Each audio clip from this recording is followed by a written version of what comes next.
Nataka nitumie fursa hii kuwaeleza vijana namna gani ambavyo wanaweza kujikita kuitumia mitandao ya kijamii kama fursa mpya ya ajira na sehemu ya kujipatia kipato. Sasa hivi katika platforms zote za mitandao ya kijamii kwa maana ya YouTube, Instagram, Facebook, kuna malipo yanafanyika kwa wale ambao wamejikita katika kuzalisha maudhui endelevu.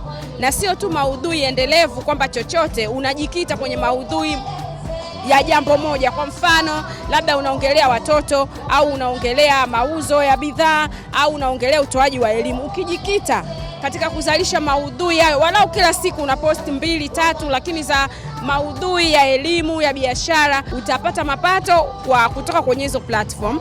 Lakini pia utalipwa na wananchi wengine ambao wanatazama huduma yako, ambao wanataka watumie platform yako kujitangaza. Kwa hiyo tusichukulie mitandao ya kijamii kama ni jambo tu ambalo ni la burudani na starehe, lakini tuichukue kama duka ambalo unaweza ukajiajiri, ukaenda pale na mtaji wako wa fikra. Sasa frame yako unachagua, iwe Instagram, iwe Facebook, iwe YouTube, then utaweka maudhui yako pale ambayo ndio biashara, then utaanza kupata hela. Tujikite kwenye mitandao ya kijamii kama sehemu ya kuzalisha, kujiajiri na kupata kipato.